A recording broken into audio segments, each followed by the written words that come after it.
นิ้วตั้งขึ้นวางกิ้วกายเก้าเกษาแตบใต้พาติตะทะไลรัตนาผ่านแผ่วพระแก้วเจ้าตั้งสามภาคการโดยความเคารพนอบนบปูจาย่อมือ10 นิ้วไหว้สาปาลามีธรรมครูบาอาจารย์พระมหาเถระนุเถระพระเถระพระเจ้าพระสงฆ์ทุกรูปทุกตนด้วยความเคารพขอความสุขความสวัสดีจงมีแก่ศรัทธาญาติโยมท่านสาธุชนพุทธบริษัททั้งหลายมาปะกันละเนอมาปะกันแล้วกับช่วงเวลารายการมรดกธรรมล้านนาทุกวันพุธเวลา3:30 นาทีถึง5:00ดำเนินรายการโดยกระผมอัตมภาพพระครูสังฆลักษณ์ธนอัตรัตนสิริวัดหลีกาลามสันมณะตำบลต้นทงอำเภอเมืองจังหวัดลำพูนก็ได้นำเอารายการมามาพบกับศรัทธาญาติโยมท่านสาธุชนพุทธบริษัททั้งหลายกันเป็นประจำทุกวันพุธวันนี้ก็มาเป็นวันพุธที่12 เดือนกรกฎาคมพุทธศักราช2566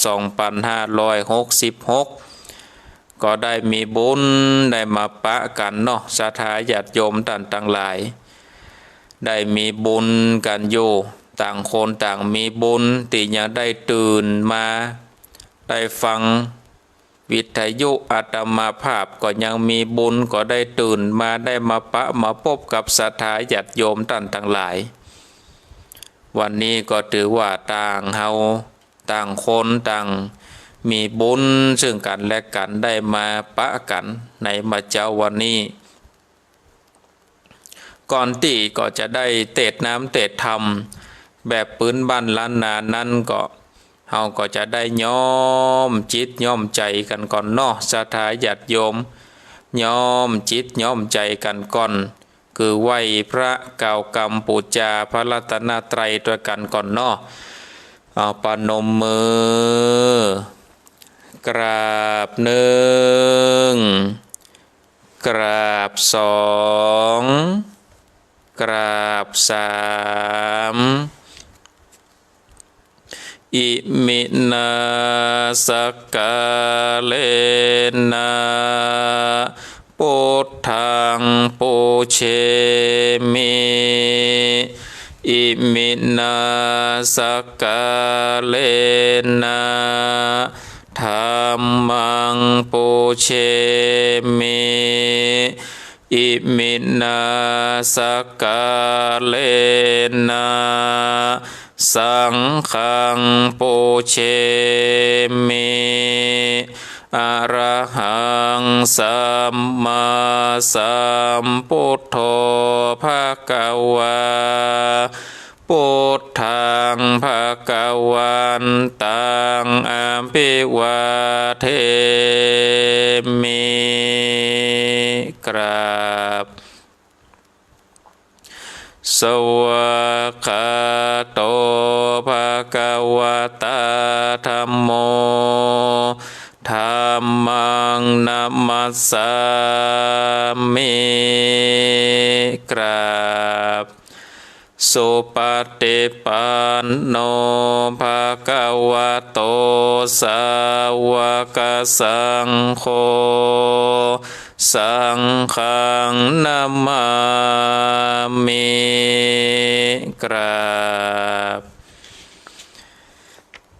นะโมตัสสะภะคะวะโตอะระหะโตสัมมาสัมพุทธัสสะนะโมตัสสะภะคะวะโตอะระหะโตสัมมาสัมพุทธัสสะ นะโมตัสสะภะคะวะโตอะระหะโตสัมมาสัมพุทธัสสะอิติปิโสภะคะวะอะระหังสัมมาสัมพุทโธ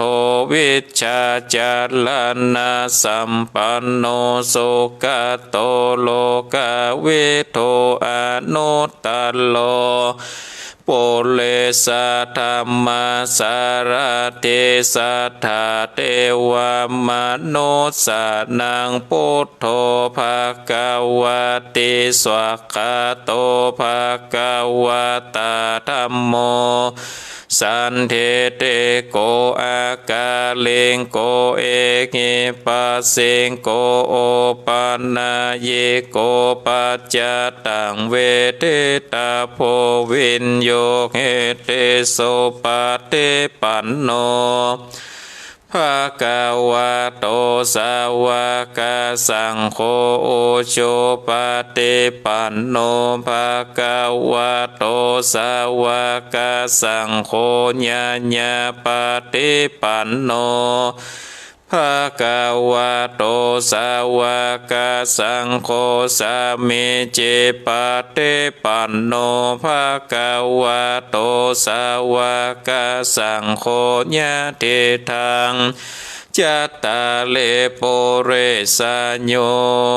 คานิอัตถาโปเลสะโปกาลาเอสะภะคะวะโตสาวกสังโฆอาหุนายโยปะหุนายโยทาเกนายโยอัญชเลกาลนิโยอนุตตลังปุญญาเขตังโลกัสสติสัตโตสันโตภะปัญญาปะละมี30ตัสสะโตพระปัญญาปาละมีวัดแวดล้อมเวเรญาปาละมีล้อมละวังเดเสลาปาละมีบังหอกดาบเมตตาปาละมีผ้าแป้ตังปืนตาหน้าปาละมีเป็นผืนตั้งต่อโอมเบกขาปาลามีคือก่อเป็นเวียงเล็กเนคขมมาปาลามีคือก่อเป็นกำแพงเปกสัจจาปาลามีคือแวดละวังเดเป็นไม้ไตขันติปาลามีไก่เกิดเป็นหอกดาบบางนาไม้และปืนไฟอาเทธานาปาละมีพันผ่าปล่อยทุกหนทุกแข่งแข่งแข่งแรงแรงป่าฝูงมันปีสางภายเพศโพทุกโตบเตปังไปนีนางแม่ทอดลานีอาสะจันโสสะเหมือนฟันอยู่ข้างข้างน้ำนาเทน้องกวางต่อกวางแตกตีฟองนั้นน้องนั้นนอกกายเป็นข้าวตอกดอกไม้มาถวายปูจาพาแก้วแก่นไท้สาทันพาโพดทางเลยจุงมาภายโพดนานุญญาโตดโพดโภคาแต่เดเลนางแม่ธรณีออกมาลีดมวยผมอยู่ข้างจางไข่ขายข้าจางงาซับเด่นโปน้ำนาเตลงพาดภายคอจ้างภายหักตบเต้าผ่านยามานห้องเอาปนกัวกับยอมมือเคินตนหัวใส่กล่าวว่าโภคาดนี้ได้ชื่อว่าเป็นโลกศิกพระพุทธเจ้าตนมีบุญสมปานอันมากนาพระพุทธเจ้าเจ จริงตังพระปัญญาปาลาเมไว้เก้าจันตังไว้ตังนาก็ได้เก้าจันตังไว้ตังหลังก็ได้เก้าจันตั้งแต่หัวแผ่วตีนก็ได้เก้าจันตั้งแต่ตีนแผ่วหัวก็ได้เก้าจันแสนว่าลูกปืนจักมาเสมอเหมือนดังฝนแสนหาก็บ่มีจักมาไกลใดข้าพระเจ้าเลยได้ไว้ว่าพระโพธิกุณนังพระธรรมกุณนังพระสังฆกุณนังพุทธอินตาธรรมอินตาสังฆอินตาอัสสะอาบแม่นางทรณีผู้อยู่เหนือน้ำผู้อยู่กำแผ่นดินการว่าผู้ค้าได้ละเนอเกิดถึงโกนพระพุทธเจ้าโกนพระธรรมเจ้าโกนพระสังฆเจ้าโกนพระปิตาโกนพระมารดาโกนพระอุปัชฌาย์ครูบาอาจารย์โกนแก้วทั้งสามประการโกนแดดโกนฝนโกนน้ำโกนลมโกนดินโกนไฟโกนโกศลเจ้าโกนพระเจ้าตนพระวานาก็ดีโกนนางทาลาเจ้าก็ดีโกนพระปัจเจกเจ้าก็ดีโกนแม่ธรณีเจ้าก็ดีขอจงมารักษาตังกำนากำลังยังตัวตนแห่งผู้ข้าในวันนี้คืนนี้ยามนี้จิมแดดเติดนาโอดนาอาจนาปัดนาเป็ดพระเจ้ามีฤทธิ์ปิดโดยพุทโธนะโม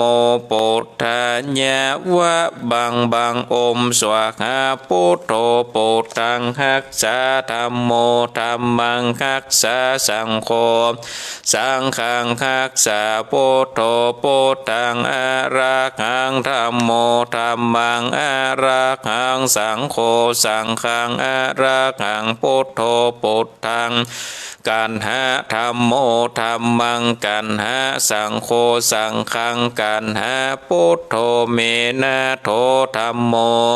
เมนะโธสังโฆเมนะโธอายุวันโนสุขังปะลังกราบหนึ่งกราบสองกราบสามเอาละเนาะศรัทธาญาติโยมท่านสาธุชนพุทธบริษัทต่างหลายเฮาได้ไหวพระได้กล่าวกรรมปูจาพระรัตนตรัยเป็นที่เรียบร้อยแล้วลำดับต่อไปศรัทธาญาติโยมท่านสาธุชนพุทธบริษัทต่างหลายก็ตั้งอกตั้งใจสดับรับฟังพระสัทธรรมเทศนาแบบพื้นบ้านล้านนาเนอะศรัทธาญาติโยมแบบปืนบ้านล้านนาวันนี้ก็จะเทศธรรมต่อจากพุทธิแล้วก็คือทำเรื่องพระมหาชนกการสร้างวิริยะบารมีวันนี้ก็จะเทศธรรมผูกต้วนแห่เนอศรัทธาญาติโยมท่านทั้งหลายวันนี้ทำผูกต้วนแห่แหมสองผูกก็จะจบแล้วนะศรัทธาญาติโยมวันนี้ก็เชิญชวนศรัทธาปอออกไม่ออกนาบุญพุทธบริษัทต่างหลายได้ตั้งอกตั้งใจสดับรับฟังพระสัทธรรมเทศนาพระมหาชนกผูกต้วนห้าเป็นลำดับต่อไปนะโมตัสสะภะคะวะโตอะระหะโตสัมมาสัมพุทธัสสะตัตตามหาสัตตัสสะปันสามะคาเนนเทเนทิตัง หันทานตนโทอาโคเสอาโคอาจาลินยังอาคังรัญจาอันติวิญญาปนาติโตอามาสันเตนเตสัตโวโดลาสาโปเลสาตังลายตังยิงใจน้อยใหญ่ผู้มักไฟตังบนสาธานนจมจืนปีติตื่นเจยบานได้เกิดตานบอกขาดใส่เข้าเป็นเทมบาทตานไปสินดวงใส่ข้าเส้นบ่เลีกเวนคักษาภาวนาจัจจายเพื่อเกินได้โสกีการลานีกาภาคตายเสียจากเมืองคนยอมเอาตนไปเกิดจันฟ้าเลิศคงสวรรค์โศกเกินวันคำเจ้าบ่อโศกเศร้าเครื่องกามบาดเนนะจะกล่าวได้กูเข้าขันโหนอาตายังปล่อยแจงพระจริงแสงเทสันนาวาตันตามากาสันสาดังนี้เป็นตนที่สืบสนโดยไปในกาลนั้นไซพระติไว้ทานลงธรรมบอกคุมคำมวลโมอันมีอยู่ปุเล16คุมคำเมียนแล้วอามาตแก้วตั้งตาทั้งเสนาหนุ่มเท้ามีอามาตย์เก้าเป็นประธานต่างมีใจบานจื่นจอยจากกล่าวถอยโยกุลว่าเป็นตนบุญฉลาดปัญญาอาจเตรียมตาดแล้วประกาศน้อมไว้เจ้าหนอไทยบนนารีบไกกาไปสู่ยังที่อยู่คุมคำปากันกาตามคุดออกตามกำบอกโจประการเงินคำคานลายลาคุมไหนมีมากอาจอ้างได้10ต่างจ้างเป็นตาปากันมาบอนจากองไว้ตีนาก็ใจแหลนนาตันตาในกาละนั้นลาอามาตย์เก้าโปโลคิตาจารย์โปจานนานจบเปตก็แจ้งเจตความในจริงจากใครบอกกล่าวคือคนเท่าหลายลาบยิ่งใจลามมวลหมู่ใดพระผู้ตามเมว่าเจ้าตนผู้เลตนเก่าได้สั่งเล่ากินยาว่าผู้จักมาสืบสร้างเป็นเจ้าจ้างปูนเลเป็นผู้มีปัญญาจบจอดโหแจ้งรอดปัญหานางราชาตินดานอนน้อยได้เจิญจอยปิญญาอันว่าใจนินาบ่สาวควรเป็นเจ้าสามเวยเมืองฤทธิ์เลืององค์อาจคือปัจจาราชเย็นใจอามาตย์ไข่เมียดแล้วก็คือเสนาแก้วต่างตาเปล่าปัจจามวลหมู่ใดพรามโก้เลวปันว่าแถม7 วันไปนาบ่อนเดินจ้าเป็นไม้เข้าต่างหลายหนุ่มเท้ามีอามาตย์เก้าเป็นประธานมีใจบานจื่นโซจักได้โซเอาขวานยกเมืองปั่นเกิดเจ้าบุญบ่อสาวหนอโมนีเกิดนางชิมพรียอดซอยมาเป็นกูหอยจายาเกิดเจ้าพระจาจุมผู้ได้มวนเล่นอยู่ตามใจตีนาขอใจภาศาสเสนาอาจแกวนใจ อันอยู่ใกล้กองตาหูสัญญามันแก่นกอดรีบเล่นไปไวเป่าห้องไปจันใจภาพเสียงควายเมืองหลวงคนปันปวงมนหมู่กันข้าวหูสัญญาปากันมาม่วนเล่นวิทวิ่งเต้นเจิงลายมาขอนลาศพหลายมีกองมีจูกองเวียงใจตามใจพายมากไฟบ่อเวทไว้สักอันพองปากันอาปาก20,000ลากเอางูออกมาจูตอดหน้างูบ่จ้าหนีไปพองจี้บอกไฟขึ้นฟ้าพ้องแสงความแน่นอนตายจ้าปังไปโตใหญ่ขามย่ำไตไปมาพ้องซอกหาลันลาดล่าแอวกาดหาเกณฑ์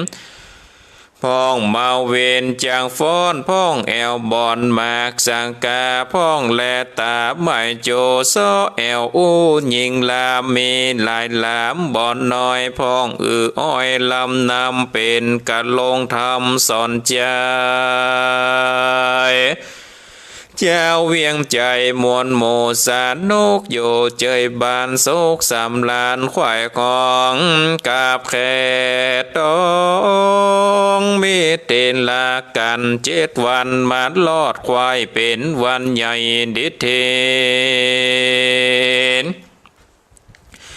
เป็นวันเดชใจโจกาและโยกมนใส่เสนาในและอามาตปนโลกิตาจาดอาจารย์ก็เกิดจานโนกุมารยอดซอยและนางนอนยอดซอยชิมพีผู้มีสันลีวิลาดนางเหนืออาสนะแล้วอุสาพิเศษอดิเรกมงคล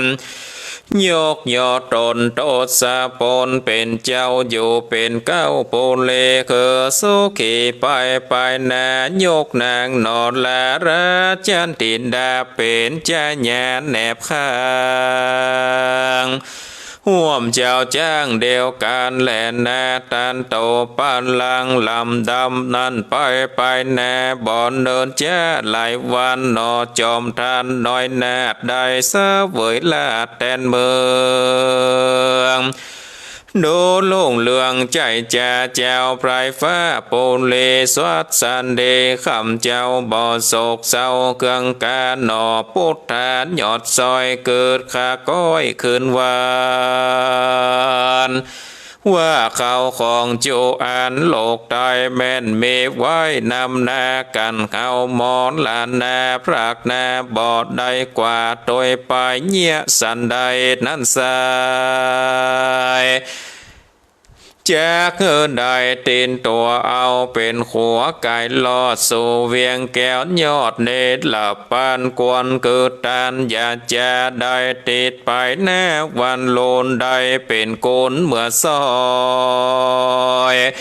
ได้จื่นจ้อยสวนสันเดกันนอโมเนเกิดแล้วเมจใจอันผ่องแผ้วเจยบานจริงมีราชองค์การโอกาสเธออามาตั้งตาแปลงศาลาเคินได้โคกหลังควายจูแข่งเกือพระโตสีแจงเวียงใจหลังนึ่งไข่เก่าเจแปลงไว้ที่กลางเมืองแถมหลังหนึ่งเรื่ององค์อาจไว้ที่ภาษาทขอจันเข้าปากันบอนจะมาพร้อมหน้าตกแต่งแปลงโจกแห่งตามกวนกันบรมวนบอจ้าเจ้านอนลาตานลงยานก็เกิดตานจันใจบ่เว้นไว้คนใดตานแก่เจ้าเส้นสายสะอาดสมณจาตอาจารย์ ตานคนผ่านกันยากคนตกยากอนาถาคนจะลาเท่าแก่บอกเว้นเวจุวันคนหูตันตาบอดคนแข้งขอดขาคอคนมืองอตินดวนบ่อครบดวน32คนตาปองปากแหว่งบ่มีแหล่งเกกาปากันมาเป็นหมู่ไหลมาสู่จุวันเจ้าก็ปานยืนตอนคือไก่ก้อนเย็นในแหลนนาตันโตปันทานยาแต่นั่นไปนานางนอดลาจิมพีคาพาเมต้องใหญ่10 เดือนควายเป็นตราก็พาโสดปูนตาโลกเต่าคูบบอดเศร้าเป็นใจแล้วใส่เจอหมายโลกน้อยมาเป็นเจือซอยนามาวัดเจ้าติขาโวกุมารโยสำลานบอกขาดในภาษาทอจันปีเดือนวันปันควายกันอายุได้16 ปีหนอโมเนติไว้กอดต่างโลกไทยเจ้าติขามาเป็นอุปาราชาติลาดมีโอกาสแทนตนยาเมกุศลมาควายการน้อยใหญ่มาแฝงยามโดยแรงแก่ท่าพาญาติเข้าเบียนเขวลูกบนเมตรนิสัยเกิดเจ้าใดแทนไปคือเจ้าไตภายน้อยใดจืนจ้อยเจยบานแหลนนาเอกันติวัสสัง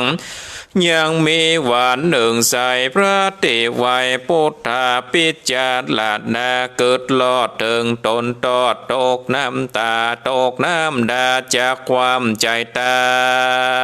ยการเพียรหลายจันใจเตียงจากไหนเมื่อมอนบัดนี้อยู่นากรใหญ่กว้างบ่อไฟแอ้งเจยบานสวนอุยญาณดอกไม้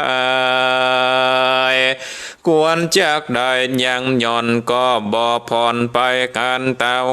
ก็จันเกิดแล้วก็เกิดเสนาแก้วแต่งกางยังมาจ้างเลวไวเขาจักไปบอดจ้าแอวสอดล่าส่วนอุญญาณเสนาการองค์อาจกันเต้าลาดไข่ปันก็ปากันต่างดานำจ้างมาบ่อนจ้าไว้พร้อมหน้าบวนละมวนกาลละกวนมาควายก่อนน้อมไว้ตูนสะอาดละท่านนานอนนาวตนอันเป็นเก้าปุลีหนอมุนีบอดจ้าเขินขี่จ้างกาบันเดียวเสนาเตียวเป็นหมูไหลหลังลู่โดยไปออกเวียงใจใบแน่บอนเดินแจ้ถึงนานกอดหลอดโซ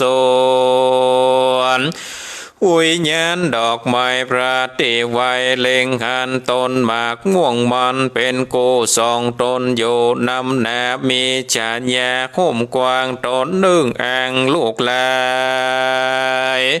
คนยิ่งใจกินแล้วใจป่องแผ้วเจยบานเขตว่ามีรสหวานบอดน้อยเป็นตีจืนจ้อยเอาใจต้นนึ่งมีแต่ใบห่มนามีสาขากว้างใหญ่ลูกและหน่อยบ่อไฟจักมีต่อเต้าปีก่อนแล้วเต้าตนแก้วปุรีกันขี่คาติหลอดกระายต้นหมากม่วงใหญ่ลูกลายเต้าก็พันภายบิดได้ลูกนึ่งใหญ่มากินเต้ามีใจเย็นจื่นโซแล้วก็ไปสู่ในสวนตั้งขบวนจังมาโยธากาลายลามส่วนคนยิงใจลามน้อยใหญ่กันเต้าไทยไปสู่ยังที่อยู่ไปนายต่างเลวไว้เข้าไกลเอาค้อนไม้นันนาขว้างและปาสะสนเข้าต่างคนไข่ใดหมากม่วงใหญ่ลองจามหมากม่วงงามหล่นลวงลงตามควงเลือนลา คนยิ่งใจมวลโมต่างจริงลูกกินกันเสียงเนืองนันสั่นสาวสานันดาวแดนไก่แลนนาโสราจาอ่านว่าพญาจานกกูโผบานแอวสวนอุญญาณดอกไม้กาดละควายเติงมาจากไก่กาคืนโซนยังที่อยู่เวียงใจกันขี่จ้างไปตามตางเจ้าหอควางเล็งหันกินหมากม่วงมันหล่นลวงลงตามควงเลียนลาจริงถามโออามาตั้งตาว่าสันได้จะไม่ม่วงกิ่งการล่วงบ่อนลอมจากว่าลมต่อเข้าใส่พอต้นไม้ใหญ่ทัดไปป้อยมีใบลามโลเต็มต้นโยนเด่นหลีเสนาบอนเดผู้จัดลาดก็โอกาสตุนสามว่าข้าแด่มาคาราจันเจ้าว่าไม้ม่วงต้นนั้นเล่ามีลูกก็เป็นเตโตกเปิงใจแก่คนไก่ไก่ยิงใจคนต่างหลายหนุ่มท่าหันหน่วยมันเข้าได้เข้าไข่ได้จริงเอาไม้ขวางกันเต้าขอจันยอดซอยจริงกล่าวต้อยจะทำว่าตนที่ใบงามนั้นสายก็มีอยู่ไกลนั้นเราสั่งอยู่เก่าเดิมตีไผ่บอกเวตื่นญาติเอาไม้ฟาดจริงกันจุงไข่ปันบอกกล่าวคือคู่เขาตามมีแดดเตอว่าอ่านแล้วมาดแก้วต่างตาก็ตูนสาโอกาสว่าการเดบมาการลาดเป็นเจ้าปันว่าไม้ม่วงตนนั้นเล่าไข่จามีแต่ใบหนาบ่มีลูกบ่เป็นตีนถูกใจภัยอุปมาเปรียบไว้ดังคนโลกได้ยิงใจมีแต่ตัวได้เปล่าจ้อยข้าวของใหญ่น้อยเงินคำสัมปตินำน้อยใหญ่บอกมีไว้กับตนบอกกังวลลบมากหลีกเว้นจากตัณหาต้นที่มีลูกนาลายแหล่อุปมาดังคนหนุ่มเท่าแก่ยิงใจล้อมเข้าของหลายเอาไว้บอกก่อนได้ปนจากต่างทุกข์ยากสงสารกำโบราณแต่ก่อนเจนปู่มอนสอนมาว่าเมพุทธาติดานักหน่วงเป็นดังบ่วงก้องคอมีเมียดังปอผูกศอกมีทรัพย์ภายนอกนั่นสายดังปอกสุบตีนไปไหนยินตกยากได้ลำบากเกืองกีตันหากมีปันปอถมนากอดลวงลายบอบไม้ไก่สักเตื้อบอยู่รังเรือยาวนานโจรภัยมานอุบาทต่างตื่นแย่จริงเอาปาคือเขาไม่เอาโตกโศกเศร้าโดยมาโบราณจากเก่าจี้ได้โคทีตามมี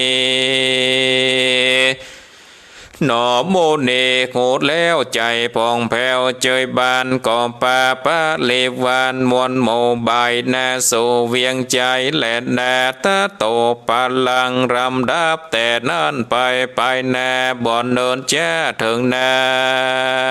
นเจ้าจานโนกุมารยอดซอยเกิดขาก้อยไปมา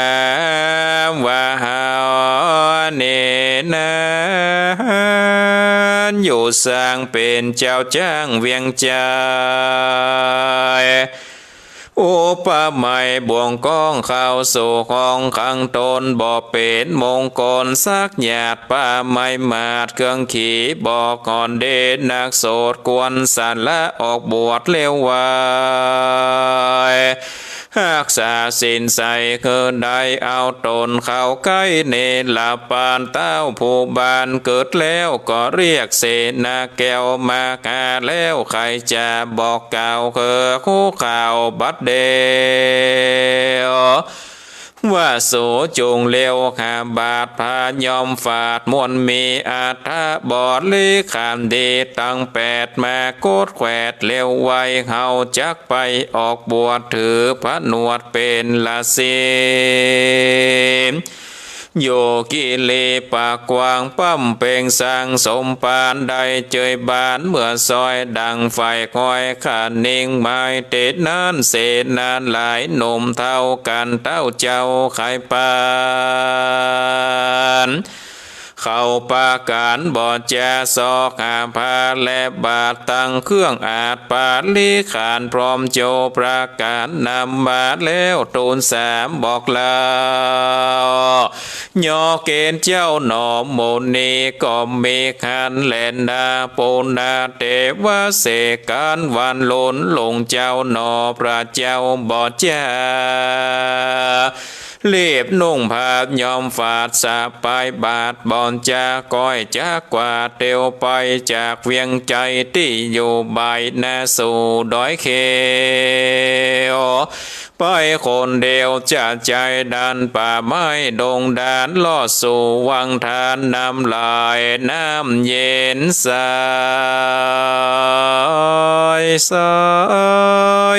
สะอาดทันต้องตัดดินทรายปูปลาหลายเต่าน้ำมีพร้อมพำเป็นโมลาเล่นโยนยินดีดอกไม้เมหอมหืนเป็นติจื่นเอาใจถาดนั่นไปจิ้มไก่เมตดไม้ใหญ่ฝอยน้ำ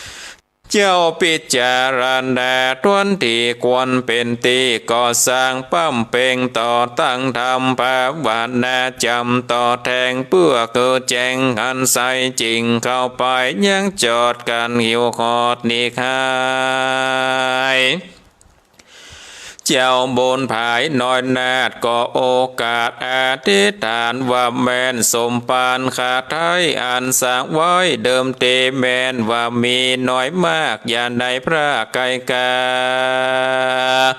ขอได้มาเติมก้ำได้หลวงล้ำโอนตัดลายได้มาผายแผ่โพดเธอได้บวชเป็นลาสีขอมีดผ้าดีเทียนกล้ามาคือขาบาดเดียวแดดเตอตาโตสังโกเตวันลาจาในกาดละนั่นสายเตปะไทยเมืองบนเกืออินตาตนอยู่ฟ้าเล่งพอดแน่จมปูก็การสะปัญโยนอดเนาอยู่ป่าเศร้าดงนาจริงสะเด็ดมาไว้ว่องลงสู่ห้องดงตาลเอาพระขันวางไว้ที่จิมไก่บัดเดียวแล้วรีบเร็วขึ้นสู่ในที่อยู่แข่งตนส่วนนอตัดสะปนบอดจ้าก็เอามีดผ้าปงปาดเธอเกษาขาดบอลลอดังกิ้วโกงงอสองข้างแล้วปั้มเป่งสังสมปานปาดละมีญาณคือแก่เมตตาแผ่ใจไม้แก่สัตว์ตั้งหลายโลกตายอยู่ป่าไม้ดงไผ่ปูจาไฟข้ามเจ้ากินแต่เงาความมันโศกเกินวันชื่นจอยดังไฟคอยผาตนาและนาสาเทวีอันว่านางเทวีนอนเนายินกำเล่าถึงโหว่าตนบนจูเจ้าฟ้านีเข้าป่าดงดอนนางอาวรนักโสดกลัวผัวออกบวชปปัจจาก็เรียกหาอามาเสนาอาจมาไว้ตั้งนางในมวลโมมาพร้อมอยู่ขอจันกันพร้อมกันเมียนแล้วนางนอกแก้วเทวีก็มาไขกรรมดีบอกเล่าตั้งแต่เก้าสูตรไปคือเขาตั้งหลายโจผู้ได้อย่างหู้ความในกันจะไก่เมียนขาดนางน้อยนาดบอดจ้ารีบออกก่อนแน่นำต่างจากขอควางตีนโยบายหน้าสู่ดงดานโยตาการหนุ่มเท้าแวดล้อมเฝ้าโดยไปออกเวียงใจใบหน้า เข้าสู่ป่าดอยจานก็กำวันเตียวไตข้ามดอยใหญ่ผาจาตาวันดาใบคอนแดดแผดฮ้อนเลือนลายก็ผ่านภายลอดโซยังที่อยู่วังทานกันเต้าผู้บานนอนดาวบุญบ่อเศร้าหนอโมนีนางเทวีบ่อจ้ารีบบ่ายหน้าไปขาก็มีขันแลนนาเนติตังกินยาสังวันนันนาวิเศษจากของเขพระมกาจานกผูกตวนหาก่อมบังกร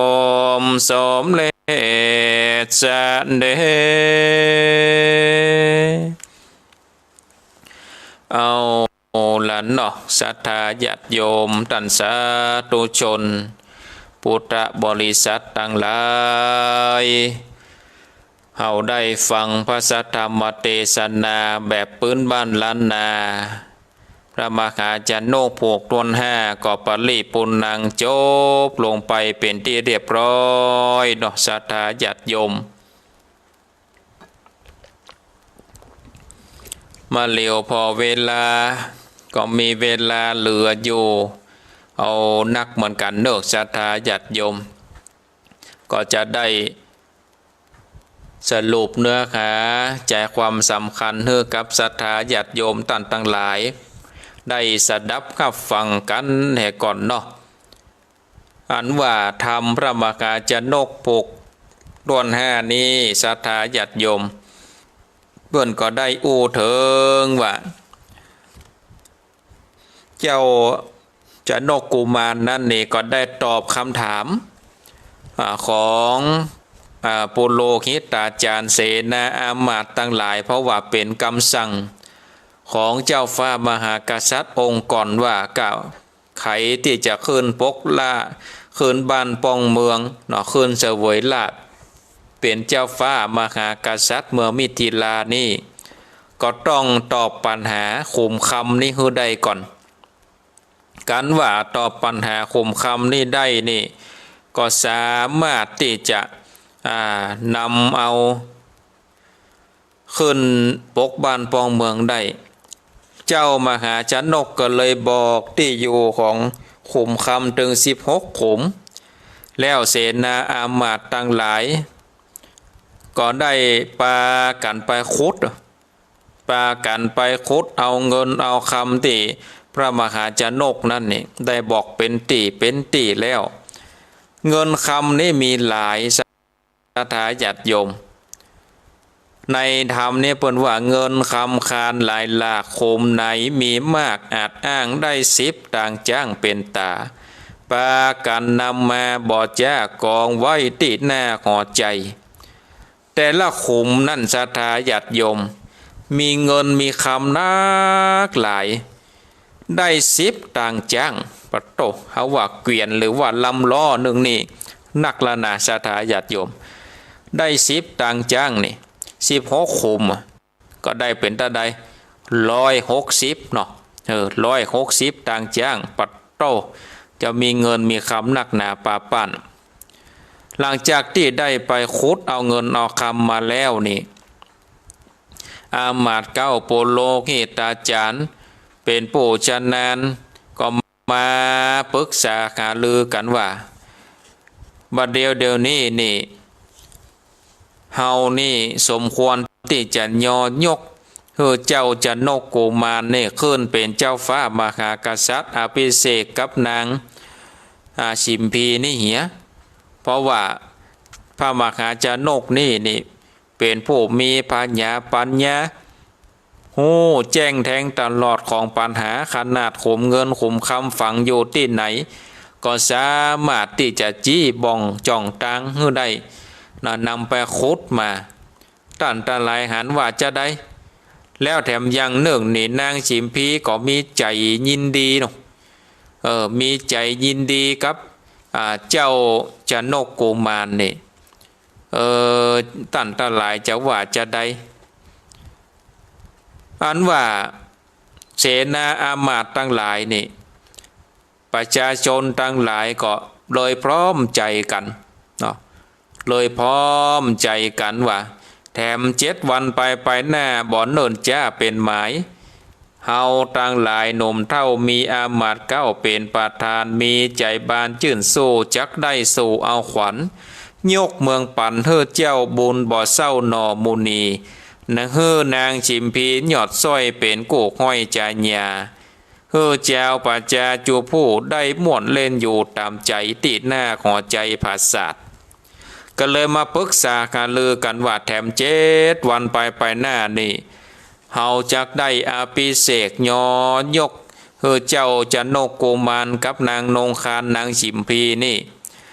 คือได้เป็นเจ้าฟ้าปกบ้านปองเมืองมิถิลาก็เฮอเป่าประกาศแถม7 วันดอกเฮอคนตั้งหลายประชาชนตั้งคนตั้งหลายในบ้านในเมืองเฮอมาสนุกม่วนเล่นอยู่ในปราสาทหอใจการดังอ่านแล้วนี่เสนาอามาตย์คนแกว่นใจอันมาอยู่ใกล้กองตาหูสัญญามั่นแก่นก็รีบแล่นไปไวเป่าห้องไปจะใจพับเสียงไข่เมืองหลวงคนปันปวงมวลหมู่กันเข้าหูสัญญาปากันมาม่วนเล่นวิทวิ่งเต้นเจิงใจมหรสพหลายมีก้องมีจู่ห้องเวียงใจตามใจไผ่มักไฟบ่เว้นไว้สักอันกันว่าถึง7 วันมาแล้วสถาญาติโยมท่านทั้งหลายคนทั้งหลายก็มากันพร้อมมาพอมหรสพมหรสพทั้งหลายมี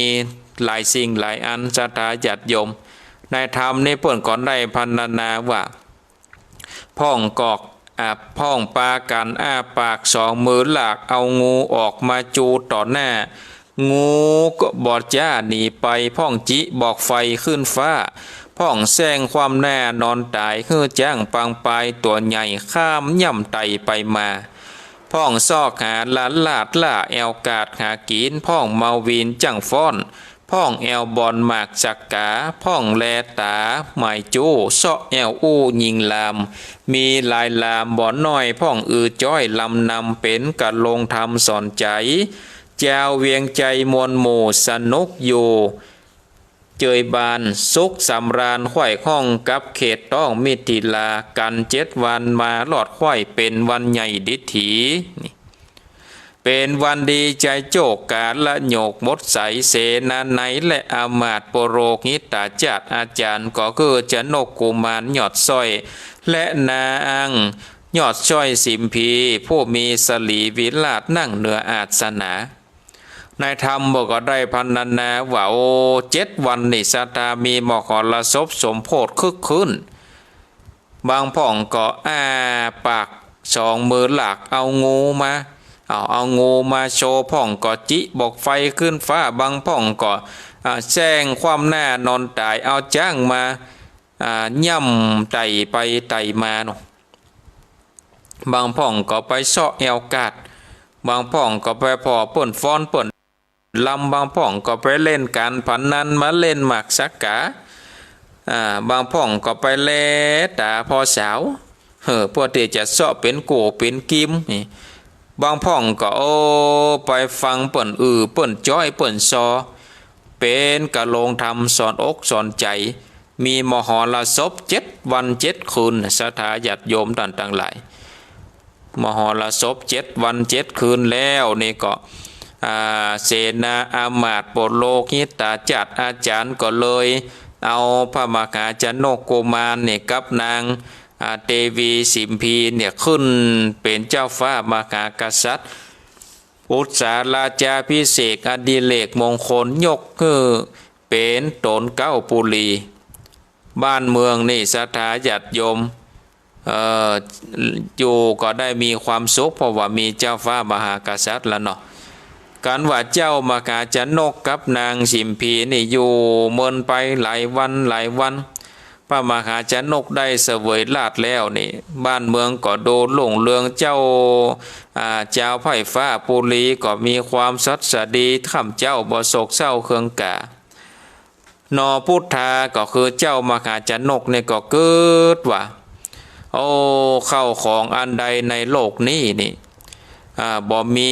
ติไว้ การว่าเฮาตายไปก็บ่สามารถที่จะนำติดตัวไปโดยได้จากเนี่ยจะใดดีมีเงินมีคำกับแก้วได้ติดตัวเฮาไปจนถึงฝั่งกำหน้าคือพระมหาเนรปานก็เลยเกิดว่ามันบ่มีหยังที่จะติดตัวเฮาไปตายไปทรัพย์สมบัติหมู่นี้ก็จะเป็นของโลกของเมียเป็นของบ้านของเมือง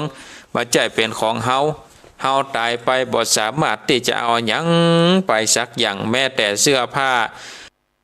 ของเฮาที่เปิ้นติดตัวเฮาไปไฟมันก็ไหม้ตอนที่เปิ้นเผาบ่สามารถที่จะเอาไปได้มีอย่างเดียวที่จะสามารถติดตัวไปได้ก็คือว่าการหืดตานหืดตานไปเตอะก็เลยเกิดว่าเฮาจะหืดตานอย่างใดดีก็เลยมีราชาองค์การเสนาอามาตย์ทั้งหลายแปลงศาลากว้านตาลแปลงศาลากว้านตาลไว้6 หลังก็คือที่ประตูสี่แจงเวียงใจหลัง1ไขเก่าจี้แปลงไว้ที่กลางเมืองแถมหลัง1เรืององค์อาจไว้ที่หน้าปราสาทหอจันทร์4แจงประตูเมืองเอาไว้กลางเวียงหลัง1แล้วก็เอาไว้ที่หน้าปราสาทตัวเก่าหลัง1หลังจากที่มีราชาองค์การแล้วก็เสนาอามาตย์ทั้งหลายก็ปากันมาสร้างแปลงการว่าสร้างแปลงแล้วนี่เจ้ามหาชนกก็คือตานถึงวันตานแก่เจ้าศีลใสสะอาดสมณจักอาจารย์ตานคนผ่านกันญาติคนทุกข์ยากอนาถาคนจัดลาเท่าแก่บ่เว้นแหวจุวันคนหูตันตาบอดคนแข้งคอดขาขอคนมืองอแขนด้วนบ่ครบถ้วน32คนปาตาปองปากแหว่งบ่มีแหล่งเกขาปากันมาเป็นหมู่ไหลมาสู่จุวันเขาปาเจ้าก็ปันยืนต้อนฮือหายฮ้อนเย็นในฮือตานโมรัสธาญาติโยมท่านทั้งหลายเจ้ามหาชนกนี่นะฮือตานโมระบอกว่าจะเป็นตุเจ้าพระเนนเป็นสมณะเป็นอันครูบาอาจารย์บอกว่าจะเป็นคนผ่านกันอยากจะเป็นคนทุกข์แต่ก็ว่าทุกข์บ่แต่ก็ฮือตานโมศรัทธาเพราะว่ามีใจยังจะฮือตานก็มีความอิ่มเอิบใจเพราะว่าคนทั้งหลายในบ้านในเมืองนี้ก็ได้หายฮ้อนได้หนีฮ้อนมาเปิ่งเย็นลำดับนั้นนี่อยู่ไปบ่เมินบ่นานนางฉิมพีก็มีต้องศรัทธาญาติโยมการว่าควาย10 เดือนมาแล้วก็เลยพาสูตรอย่างโลกเต้าเป็นปอดใจมาใส่ชื่อว่าเจ้าทีคาวุกุมารการว่าอยู่ในบ้านในเมืองอบรมดูแลจนอายุได้16 ปีเกิดตะกี้นิ่มได้ศรัทธาญาติโยมเกิดตะกี้ว่าได้ว่ากำเดียวได้อายุได้16 ปีแล้วศรัทธาญาติโยมการว่าอายุได้16 ปีนี่เจ้ามหาชนกนี่ก็เลยยกเป็นอุปราชาเรียบร้อยแล้วนี่ศรัทธาญาติโยมโปรดตั้งเป็นอุปราชาว่ายามต่อไปตั้งหน้ากันว่าเฮานี่เท่าทะเลแก่ชราบ่สามารถที่จะบริหารบ้านเมืองได้ก็ต้องเอาลูกเนี่ยเป็นเจ้าสืบแทนไปหลังจากนั้นมาแถมศรัทธาญาติโยมเจ้าพระมหาชนกก็มาพิจารณาว่าเฮานี่เกิดถึงวันที่ไปลอยคออยู่ในน้ำ7 วัน 7 คืนจนเกือบตายแต่ว่าบาดตายเพราะว่าพ่อความเปลี่ยนที่เฮาได้สร้างไว้ก็คือได้เปลี่ยนลอยคอเปลี่ยนว่ายน้ำจนเฮาได้มาเป็นเจ้าฟ้ามหากษัตริย์อยู่ในบ้านในเมืองที่นี่ก็เพราะอาหยังก็เพราะได้ไปพักไปผ่อนอยู่ในสวนอุทยานสวนอุทยานพุ่นหรอกเขานี่บ่ได้ตีไปหันเมินละนายก็เลยอยากจะไปพอสวนอุทยานก็เลยบอกเสนาอามาตย์ว่าเฮานี่อยากจะไปพอสวนอุทยานเสนาอามาตย์ทั้งหลายก็เลยไป ประดับตกแต่งยังสวนอุทยานแล้วนี่พระมหาชนกก็ไปถึงยังสวนอุทยานหั่นก็ไปหันใส่ต้นหมากม่วงหรือว่าต้นมะม่วงกู้หนึ่งเนี่ยสองต้นนี้มีสาขาห่มกว้างแต่มาสังเกตว่าต้นหนึ่งลูกหลายในธรรมเปิ้นว่าต้นหนึ่งอ้างลูกหลายคนยิงใจกินแล้วใจผ่องแผ้วเจยบานเหตุว่ามีรสหวานบ่อน้อยเป็นที่จื่นจ้อยเอาใจต้นหนึ่งมีแต่ใบห่มหนามีสาขากว้างใหญ่ลูกและหน่วยบ่อไฟจักมีต่อเต้าปีก่อนแล้วเต้าตนแก้วปุรีการขี่คัดถีรอดใกล้ต้นหมากม่วงใหญ่ลูกหลายเต้าก็ผันผายบิดได้ลูกหนึ่งใหญ่มากินเต้ามีใจยินจื่นสู้แล้วก็ไปสู่ในสวนก็มันเล็งหันสถาญาติโยมยังมีต้นมะม่วงอยู่กู่หนึ่งเป็นต้นไม้หาจะหลาย10 ปีแล้วเป็นต้นใหญ่มีสาขาห่มกว้างแต่วัดต่างกันก็คือวัดต้นหนึ่งนี่มีลูกหลายมีหน่วยนั่นก็เป็นหน่วยที่มีรสหวานสถาญาติโยมเป็นที่เปิงอกเปิงใจของคนทั้งหลายแต่ไผก็บ่กล้ากินเตื้อเพราะว่าเจ้าฟ้ามหากษัตริย์ยังบ่ได้กินเตื้อแต่ว่าต้นข้างๆกันท่านนี่ใหญ่เหมือนกันมีโค้มไม้นักเหมือนกันแต่ว่าบ่มีลูกบ่มีหน่วยสถาญาติโยมเจ้ามหาชนกก็ขี่จ้างไปถึงติดใกล้ของต้นมะม่วงท่านแล้วก็เลยเอามือบิดมะม่วงลูกหนึ่งมาคบมากินมันหวานแต่โลเป็นตีละเมาเอาใจหรอกเป็นตีละเมาเอาใจกันคนทั้งหลายนี่ได้หันว่าเจ้าพญามหากษัตริย์นี่ได้เข้าไปในสวนไปที่อื่นแล้วก็กินต้นมะม่วงกินมะม่วงต้นนี้เป็นที่เรียบร้อยแล้วเขาตั้งหลายก่อนเลยเข้ามาใกล้เอาค้อนไม้นาขว้างและปาสะโสนเขาต่างคนต่างไข่ได้ลูกหมากม่วงใหญ่ลองจามหมากม่วงงามหล่นล่วงลงตามควงเหลือหลายคนยิงใจมวลหมู่ต่างจริงลูกกินการเสียงเนืองนั้นซะเศร้าสนันเด้าแดนไก่คนต่างหลายนี่มาตึงไม้ตาหันเราลงเนาะตึงไม้ตาที่จะกินมะม่วงจะกินก็กลัวอาจญาเจ้านะกะก็เลยล้อกเจ้าฟ้ามหากษัตริย์ได้กินก่อนการว่าเจ้าฟ้ามหากษัตริย์ได้กินเรียบร้อยแล้วคนต่างหลายก็ป้ากันลุ่มมาใส่บอกว่าจะเป็นไม้ค้อนก้อนดินตั้งหลายต่างๆนั่นนะ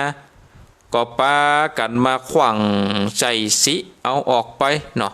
มาสิมาแม่นออกไป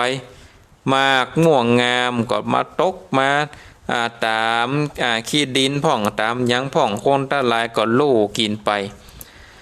การว่าพระมหาชนกนี่แอวสวนอุทยานเป็นตีปองอกปองใจแล้วนี่ก็เลยได้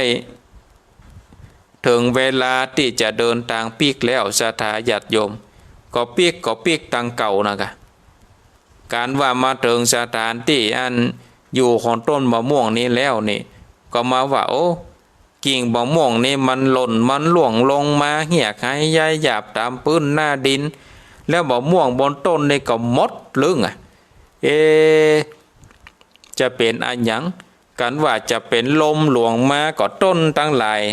ตั้มอยู่หอบข้างก็เป็นปกติดีนี่ใบไม้ใบเมยก็บ่ปิวบ่ก้นบ่ฮักจะเป็นยาใดก็เลยถามเสนาอามาตย์ว่ามันจะเป็นยาใดนี่เขาหรอต้นละหมากหลักไม้ต้นบะม่วงนี่มันกุดมันนี่ไปเหี่ยแล้วจะเนี่ยได้มันเป็นเพราะอะไรหยังเสนาอามาตย์ก็เลยว่าไวสาป่อพญาเป็นเจ้าไม้บะม่วงต้นนี้นะมันมีลูกมันมีหน่วยเป็นที่ถูกอกเปิงใจแก่คนตั้งหลายคนตั้งหลายก็หารมันมีลูกมีหน่วยละหน่วยในหน่วยมันก็หอมก็หวานก็เลยปากันมาเอาไปกินกันว่าต้นไม้เนี่ยมันมีห่มมีเงาเหมือนกันแต่ว่ามันบ่มีลูกมีหน่วยไผก็ตึงบ่เข้าใกล้ นี่เนาะไผก็ตึงบ่คุยไผบ่ตึงบ่เอาไม้มาฟาดอะไรอย่างสักอย่างเพราะว่ามันบ่มีโลกมีหน่วย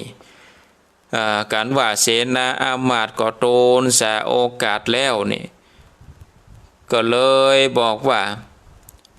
เปรียบเหมือนเนาะเปิ้นก็เปรียบเหมือนว่าคนยิงใจเนี่ยมีตัวได้เปล่าจ้อยเข้าของน้อยเงินคำสมสัมปตินำน้อยใหญ่บ่มีไว้กับตนบ่กังวลหลบมากหลีกเว้นจากตัณหาต้นที่มีลูกนาลายแลอุปมาเป็นดังคนแก่ยิงใจล้อมเข้าของหลายเอาไว้หมอหอนได้พ้นจากทางทุกข์ยากสงสารกามโบราณแต่ก่อนเจนปู่หม่อนสอนมาว่ามีบุตรธิดานักหน่วงเป็นดังบ่วงก้องคอมีเมียดังปอผูกศอกมีทรัพย์ไปนอกนั้นไส้ดังปอกซุปตีนนี่เนาะเปิ้นก็ได้เป็นปริศนาธรรมเมื่อเจ้าฟ้ามหากษัตริย์ฟังเจ้าพระมหาชนกก็เกิดโดยไปว่าถ้าจะแต่อย่างเสนาอามาตย์นี่ว่าเนี่ยคนเฮานี่ถ้ามีเงินมีคำลูกหลานก็มาห้อมมาล้อมมาตอมกันว่าเฮาบ่มีเงินมีคำนี่ไผจะมาตอมการมีลูกนี่ก็เหมือนกันเนาะการมีลูกนี่ก็เหมือนกับว่าเป็นบ่วงมาก้องคอมีเมียเหมือนดังปอมาปลูกศอกมีทรัพย์ก็เหมือนมีปอกมาซุบตีนเนี่ยศรัทธาญาติโยมมีลูกมีเมียมีทรัพย์สมบัติไปไหนมันก็ยากหรอกเนาะอย่างปอกซุบตีนเนี่ยคือไปไหนมันก็ยากก็มีความห่วงมีความห่วงว่า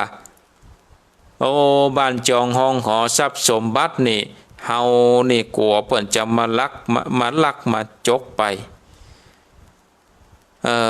การว่าโปโลหิตาจารย์ได้คือฟังในเจ้าพระมหาชนกก็มีใจยินดีในน้ำธรรมคำสอนที่เสนาอามาตย์ได้คือก็เลยปาปริวารไปมุ่งสู่หอเวียงใจไปตั้งหน้าการว่าอยู่บ้านป้องเมืองเมินไปนี่ศรัทธาญาติโยมเจ้าชนกกุมารเนี่ยกึดไปมาว่าเฮานี่อยู่บ้านอยู่เมืองอยู่เวียงใจนี่อยู่มาเมินแล้วอุปมาเป็นดังบ่วงก้องเข้าสู่ห้องขังตนบ่เป็นมงคลสักหยาดปาไม่หมาดเครื่องขีบ่หอนดีนักโสดกวนสันละออกบวชเร็วไวเกิดว่าเฮามาอยู่ในที่นี่เฮานี่เป็นดังเฮานี่เป็นดังถูกขังคอกเนาะถูกขังคอกเพราะว่าโดยทรัพย์สมบัติต่างหลายโดยบ้านโดยเมืองต่างหลายได้มาเป็นห้องกักห้องขังของเฮานี่เลยเฮาจะได้ก็บ่จางเนี่ยก็เลยจะออกบวชศรัทธาญาติโยมก็คือเสนาอามาตย์ไปเอาเครื่องป่นห้องว่าเครื่องบวชเนาะบอกว่าจะเป็นบาทเป็นผ้าย้อมฝาดได้มาเอามาเพื่อที่จะออกบวชในป่าเป็นพระฤาษีปั่มเปงพ้นจากทุกข์นี่ก็เลยที่จะเดินทางไปสละราชสมบัติแล้วก็จะได้ปั่มเปงเป็นเจ้าฤาษีอยู่ในป่าในเมืองนางสิมพีนี่ศรัทธาได้ยินได้ฟังว่าผู้เป็นผัวนี่จะเดินทางไปสู่ป่าไม้เพื่อได้ไปบวชเป็นฤาษีเมียอยู่ด้วยผัวมาเป็นเวลาเมินเนาะศรัทธาญาติโยมเป็นเวลาเมินก็กึดเติงหากันเนาะกึดเติงหากันตันออกบวชเฮาก็จะออกบวชเหมือนกันก็เลยได้เดินทางจะออกจากบ้านจากเมืองเข้าสู่ป่าเพื่อที่จะไปโต้หายังเจ้าพระมหาชนกอันนี้ก็เป็นธรรมปลูกต้นห้าเพิ่นก็ได้พันนาได้ได้จ่าโจบแล้วศรัทธาญาติโยมตั้งหลายเดี๋ยวกินน้ำสักกำก่อนขอแห้งเสียงก็หายไปศรัทธาญาติโยม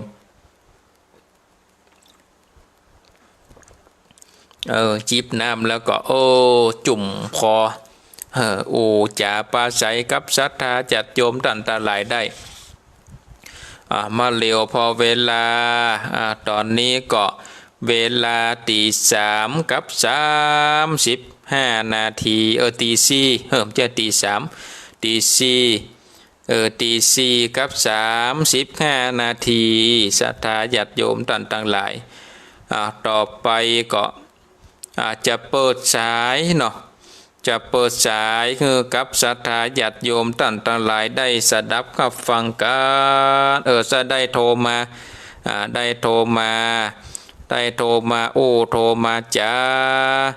ยังรายการมรดกทำปืนบ้านล้านนาเนอะศรัทธาญาติโยมตันต่างหลายอยู่ที่ไหนต่างใดก็โทรมาได้เนอะโทรมาได้0865878177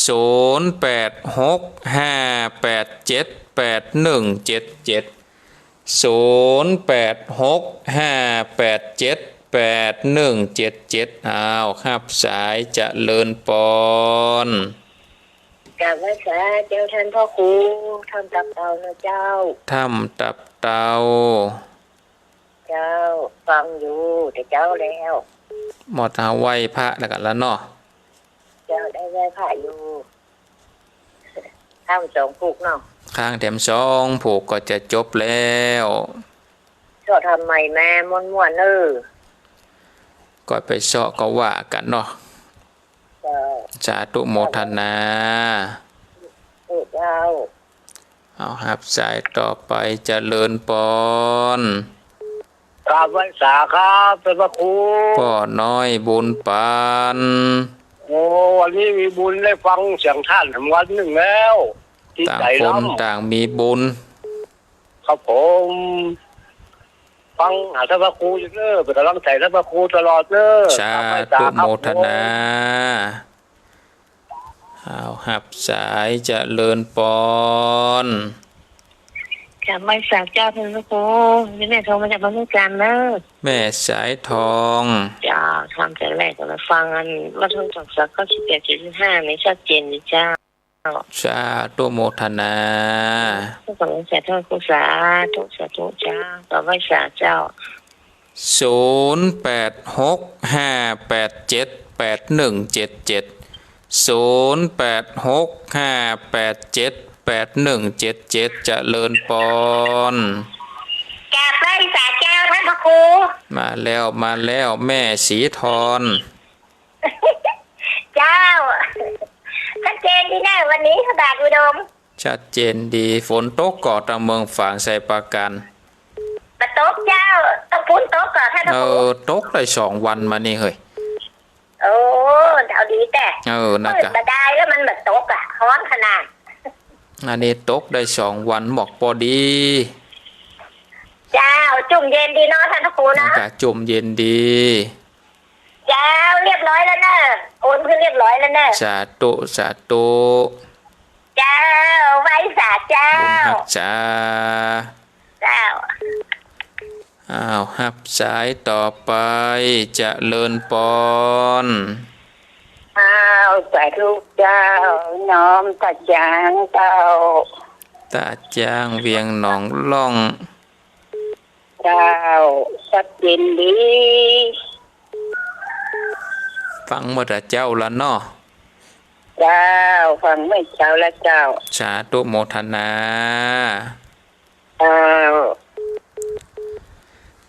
มีก่อเข้ามา0865878177 เจริญปอน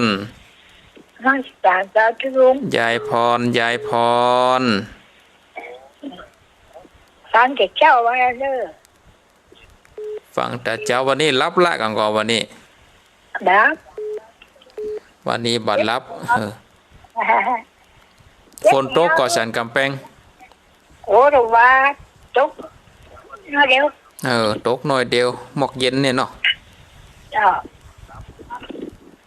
อันก่อนนั้นตกนัก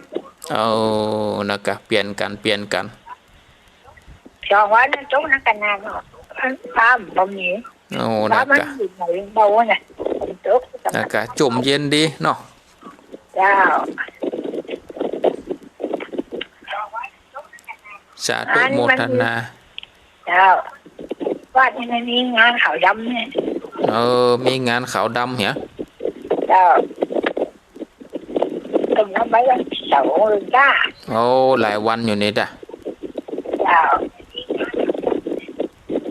ช่วยเหลือเกื้อกูลกันไปเนาะ เจ้า สาธุโมทนา อยู่ดีมีสุขเนยยายพรเนอ เพิ่นมาสิจ้าเจ้า สาธุเอาหับสายต่อไปเจะเลิญปอน ไปสาครับท่านพระครู พ่อนั้นประเสริฐ ปนันเกษตรมันอะไรมาจากนั้นที่ทำเราฟังครูตั้งแต่ปลาสวดปลาห้องปลานี่ครับนอที่กับมันดีเนาะชุมคนดีเนาะจนวุ้นเหมือนกันเนี่ยอย่างก็ได้จะได้กันดีหมดเนาะ นั่นนะกะ ฟังแต่ต้องเข้าใจเขาต้องมีพิจารณาว่าเป็นคำสั่งเขาสอนจริงๆแต่เขาคงแต่ สาธุโมทนา เราพระครูดีนี่ชุบอันเนี่ยเป็นระบบลมใสเดี๋ยวพอต่อไปครับเด้อ สาธุสาธุ ครับไปสาครับ 0865878177 เจริญปอน ไปสาจ้านะพระครูจะเห็นคนชื่อชีวิตกระจ่างเลย แม่เพนวันนี้เวงหนองล่องสองสายแล้ววันนี้นะ สาวสายได้เด้อ ถึงเงินน้อมเนาะจ้านี่เงินสาจ้าพระครูเด้อฟังคำชัดเจนดีได้เจ้า สาธุโมทนา เจ้า หับสายเจริญปอน เจริญปอน วันนี้เวงหนองล่องสองสาย อันนี้เปิดวิทยุให้กันแล้วขออนุญาตตัดสายไว้ก่อนหับสายแล้วก็สายติดแล้วก็ฟังวิทยุเห็นว่าฟังโทรศัพท์ชาตาก็ถ้าว่าสายติดแล้วนี่ก็รีวิทยุแล้วก็ฟังโทรศัพท์เพื่อนจะไปฟังวิทยุเพราะว่าถ้าฟังวิทยุมันจะโอ้กันบอกโหเรื่องเนาะเพราะมันจ้ากันไปเพราะถ่ายทอดทางอินเทอร์เน็ตเนาะหับสายเจริญปอน ฟังเนื้อท่านพระครูเจ้า จากที่ไหน เจ้าแม่ศรีวิไลปาลานเจ้า ปาลานดอยสะเก็ดเนาะ เจ้าฟังแต่ส่วนละเจ้า ฟังแต่เจ้าแล้วลูกเจ้าเนาะ เจ้า สาธุโมทนาเนอ สาธุเจ้า 0865878177 0865878177 เจริญปอน โตครับโต ไหว้สาครับหลวงพ่อวัดปางโม่ ครับนมัสการครับ หลวงพ่อกำลังจะไปบิณฑบาตเนาะ บิณฑบาตครับ ชัดเจนเดี๋ยวเนาะครับพ่อเนาะ ชัดครับ ชัดเจนดีครับผมน้อมไหว้สานมัสการครับหับสายเจริญปอน ไปสาเจ้าท่าน แม่จันฝนตกก่อสันปะตอง ตกอันบางคืนนี่35 เย็นเลยเนาะ โอ้ประจุมประเย็นน้ำประเต่าแต่ นะกะหญ้าขึ้นนะมันนี่คนตกมาก็ย่าเบื่อเนาะแต่ว่านี่ก็ตกมา2-3 ตื่นแล้วมันนักเก่าวันซืนเนอะ ก็นั่นเนาะก็รอเตี้ยนก่อนลาจะบ่ตกก้าเนาะก็นั่นเนาะมันก็ตกเป็นตีอ่ะ ก็ เนาะ นั่นนะกะ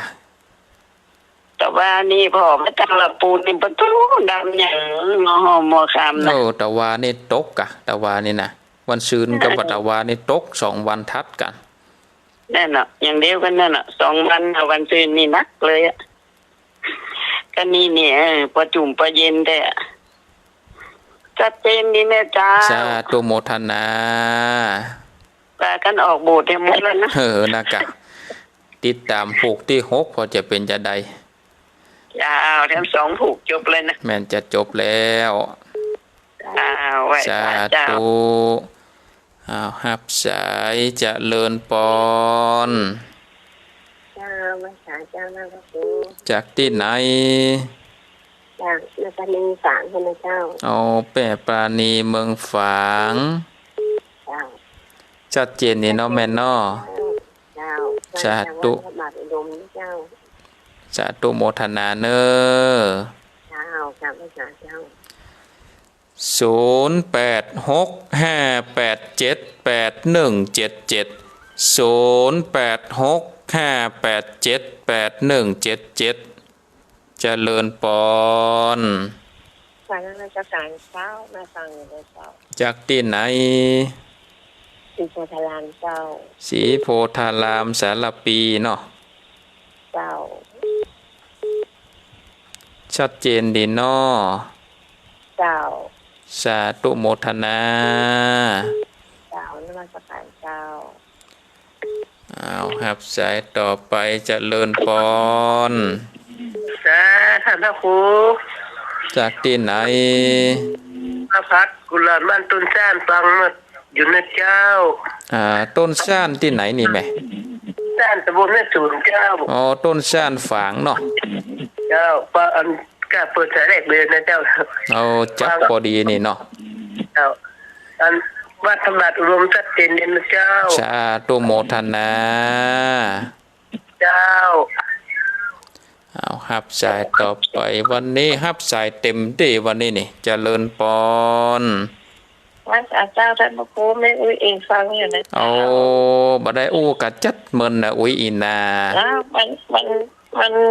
วิทยุมันเสียงรบกวนมันได้ยินวันนี้ได้ยินน้อยเดียวเนี่ยวันนี้ได้ยินแค่น้อยเดียวจ้าแต่ดินที่นานๆนะถ้ามันตีซีมาแล้วมันเป็นกวนมันได้ยินละท่านพระครูไม่อุ้ยนี่ฟังตามตอนตี3ป่ายนี่นะได้ยินฟังครูพูดนะเจ้าสาธุโมทนาเนอเป็นกำลังใจทั้งครูอยู่นะเจ้าสาธุสาธุสาธุ0865878177ฮับสายเจริญปอนเจ้าแก่ไปแสเจ้าท่านพระครูวันนี้ก็มีบุญแห่งวันนะเด้อตื่นขึ้นมาแต่ได้ยินเสียงน้ำเสียงธรรมแม่ชุดเที่ยวศิลาพรสิทธิ์บ้านโองละปูนนะเจ้าสาธุฟังแต่ต้นนะเนาะเจ้ากราบไหว้สาเด้อท่านพระครูเจ้าชัดเจนดีเด้อสาธุโมทนากราบไหว้สาธุเจ้าเอาครับสายต่อไปเจริญปอนไหว้สาเจ้าท่านพระครูเจ้าจากที่ไหนแม่วางเจ้าฟังอยู่เนาะแม่วางชัดเจนดีเนาะชัดเจนดีเจ้าสาธุโมทนา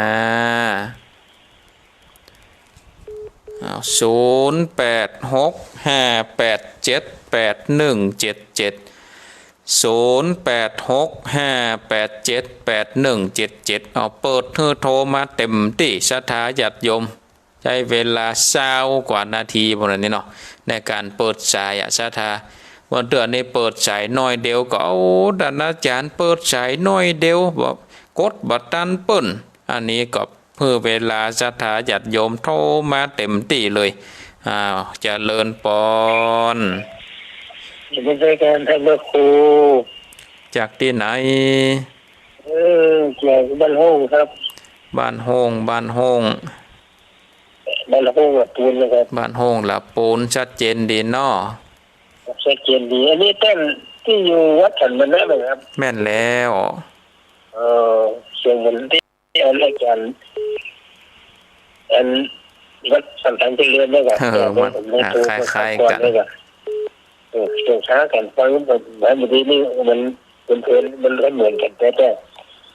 มันละไม้คล้ายคลึงกันเนาะละไม้คล้ายคลึงกันการพูดการจานี่ก็เหมือนกันได้คนมาตั้งเดียวกันได้เนาะคนตั้งเดียวกันคนตั้งเดียวกัน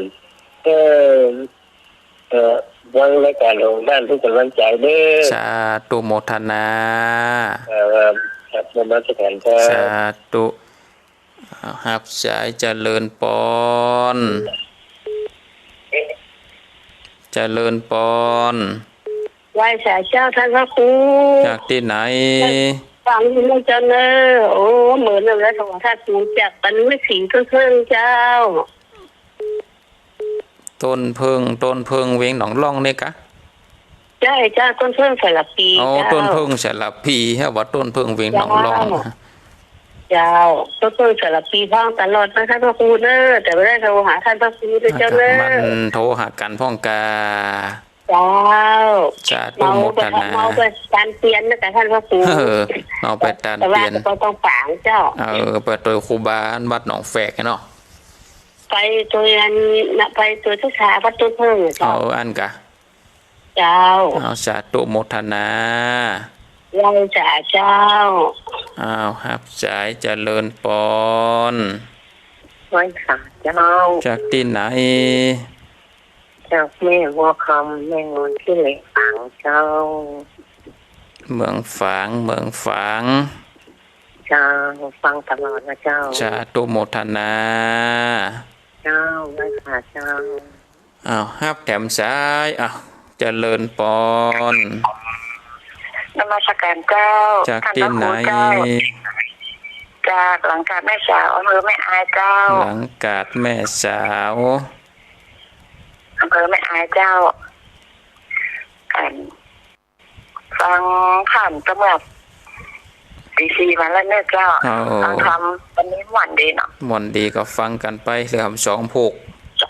ถ้าหันสองผูกสองผูกจะจบแล้วเจ้าเพื่อกำลังใจท่านพระครูนะเจ้าสาธุโมทนาขออนุญาตยกหูก่อนเนอะศรัทธาญาติโยมเวลาก่อนไล่หลังมานี้แล้วขออนุญาตยกหูก่อนก็จะได้สรุปสายเนาะศรัทธาญาติโยมจะได้สรุปสายวันนี้นี่21สายก่อนวันนี้นะวันนี้นี่หนาแน่นวันนี้สายแรกจากโยมแม่ถ้ำตับเตาสายที่2จากป้อน้อยบุญปันเมืองฝางสายที่3จากแม่สายทองห้วยการสายที่4จากแม่สีทรชัยประการสายที่5จากแม่น้องตาจ้างเวียงหนองล่องสายที่6จากใจพรร้องงัวแดงสายที่7จากป้อนานประเสริฐอำเภอนาน้อยจังหวัดน่านสายที่8จากแม่เพนบ้านตาจ้างเวียงหนองล่องสายที่9จากปารานเด็ดสกอยดอยสะเก็ดสายที่10จากหลวงพ่อปางโม่อำเภอเชียงดาวหลวงพ่อกำลังบิณฑบาตหลวงพ่อก็ฟัง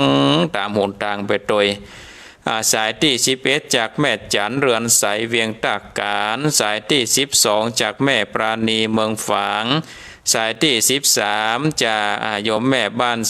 ศรีโพธารามสารปีสายที่14จากต้นซ่านเมืองฝางสายที่15จากแม่อุ้ยอินบ้านแม่สาบอำเภอเสมิงสายที่16จากแม่สุกแก้วบ้านสีเตี้ยศรีลาพรบ้านห้องสายที่17จากอำเภอแม่วางสายที่18จากอำเภอบ้านห้องสายที่19จากอันแม่สีบ้านต้นเพิ่งอำเภอสารปีสายที่20แม่บัวคำเมืองฝางสายสุดท้ายจากหลังกาดแม่สาวอำเภอแม่อาย21สายศรัทธาญาติโยมท่านทั้งหลายขออนุโมทนาที่โทรมาแจ้งผลการนับฟังโทรมาโทรมาจ๋าโทรมาเป็นกำลังอกกำลังใจก็ขอขอบคุณอนุโมทนาแล้วก็ขอบคุณอนุโมทนากับศรัทธาญาติโยมครูบาอาจารย์พระเจ้าประสงค์ที่เข้ามารับชมรับฟังในการถ่ายทอดตามระบบ Facebook ไลฟ์สวาธุเจ้ารัตนสิริก็สามารถฟังกันได้หรือว่าไปฟังย้อนหลังกันได้แล้วก็ศรัทธาญาติโยมที่ฟังทางระบบอินเทอร์เน็ตที่ถ่ายทอดระบบอินเทอร์เน็ตก็สาธุอนุโมทนากับศรัทธาญาติโยมทุกท่านก่อนที่จะลาจากกันไปก็มีข่าวงานบุญประชาสัมพันธ์2งานบุญประกันเนอะศรัทธาญาติโยม3งานบุญเด้อเนาะก็งานบุญแรกก็เป็นการประทานเตียนของไปหล่อเตียนจะไปทานเตียนไปหล่อเตียนหลวดทานเตียนที่อำเภอเมืองปานจังหวัดลำปางที่วัดตุ้งโป่งเนาะรายละเอียดนั้นก็ฟังที่ท่านอาจารย์พระครูอภิวัฒนาวิกรม มงานบุญที่2ก็เชิญชวนศรัทธาญาติโยมท่านสาธุชนพุทธบริษัททั้งหลายที่ฟังรายการมรดกธรรมพื้นบ้านล้านนาในเมื่อเช้าวันนี้ก็ได้ร่วมเป็นเจ้าภาพปิดทองคำแท้องค์พระพุทธรูปพระพุทธเจ้าปางฉันสมอเป็นพุทธเจ้าเป็นพระเจ้าประจำวัดประจำวาของวัดหริกาลามสันมานะคือวัดที่อาตมาภาพได้นั่งออกรายการอยู่ที่นี่ก็สามารถเป็นเจ้าภาพร่วมกันได้แผ่นละ19 บาทเนอะศรัทธาญาติโยมร่วมกันเป็นเจ้าภาพปิดทองคำแผ่นละ19 บาทก็เชิญชวนศรัทธาญาติโยมได้ร่วมทำบุญกันได้ก็แจ้งความประสงค์แจ้งความจำนงหลังไม้เนอะเบอร์โทรศัพท์ก็เบอร์โทรที่อาตมาภาพได้ใจในการออกรายการคือ0865878177ก็สามารถโทรมาร่วมบุญกันได้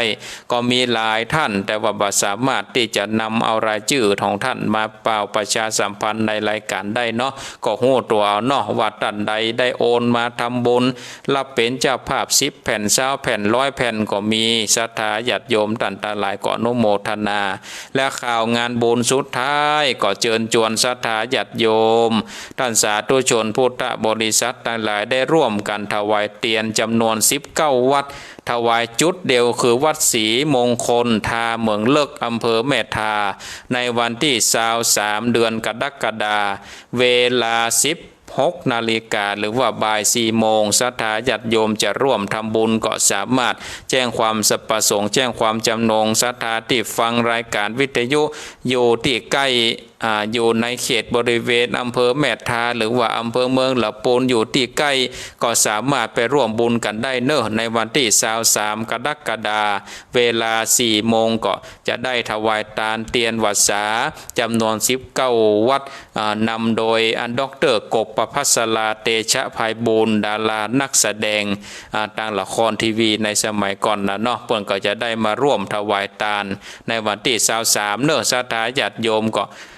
ไปร่วมบุญกันได้ในวันที่วัดศรีมงคลทาเมืองเลิกวัดของท่านพระครูธรรมรงค์วีระพิทักษ์